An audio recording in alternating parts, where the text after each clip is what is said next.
வாழ்க நலத்துடன். இன்னைக்கு காலையில வந்து பார்த்தீங்கன்னா, ஒரு ஸ்வீட் கார்ன் வந்து சாப்பிட்டீங்க. மத்தியானம் வந்து பார்த்தீங்கன்னா வந்து சுண்டக்காய் குழம்பு இருந்துச்சுங்க. சுண்ட வத்தல் குழம்புனா வந்து கொஞ்சம் கசப்பு தெரியாதுங்க. சுண்டக்கால குழம்பு வச்சு கொஞ்சம் லைட்டா கசப்பா இருக்கும்.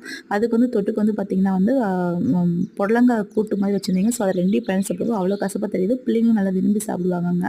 அதே மாரி மாசமாக்குறவங்க வந்து பார்த்தீங்கன்னா, ஹீமோகுளோபின் டக்குன்னு ஏறணும் அப்படின்னா வந்து சுண்டைக்காய் வந்து டெய்லி வந்து ஒரு 10, 15 சுண்டைக்காய் வந்து லைட்டா நெய்யில லைட்டா வதக்கிட்டு அதை அப்படியே பச்சையா சாப்பிட்றப்ப வந்து கசப்பு தன்மை தாங்க இருக்கும். பட் ஹீமோகுளோபின் வந்து நல்லா ஏறுங்க. கண்டிப்பாக இந்த டிப்ஸ் வந்து மறக்காமல் ஃபாலோ பண்ணுங்கள். நான் அந்த மாதிரி தாங்க நான் ஃபாலோ பண்ணேன். டெய்லி வந்து லைட்டாக கொஞ்சமாக எண்ணெயில் ஊற்றி நெய்யோ இல்லைன்னா எண்ணெயோ உங்களுக்கு எது பிடிக்குமோ அதில் வந்து ஊற்றிட்டு லைட்டாக சுண்டக்காய் வந்து அதில் லைட்டாக கலர் மாறுறது முடிக்கும் லைட்டாக வதக்கிட்டு அப்படியே வந்து சாப்பாடு சாப்பிட்றப்ப சாப்பிடுங்க. அவ்வளோ உடம்புக்கு நல்லதுங்க. ஈவினிங் வந்து பார்த்தீங்கன்னா ஒரே ஒரு முலாம்பழம் ஜூஸ் மட்டும் குடிச்சேங்க. இதுதான் நான் இன்னைக்கு சாப்பிட்டது. நீங்கள் என்ன சாப்பிட்டீங்க கண்டிப்பாக கமெண்ட் பாக்ஸ் சொல்லுங்கள். உங்கள் வீடியோ பிடிச்சிச்சுன்னா சின்ன லைக் ஷேர் சப்ஸ்கிரைபும் மறக்காமல் பண்ணிடுங்க. வாழ்க வளத்துடன்.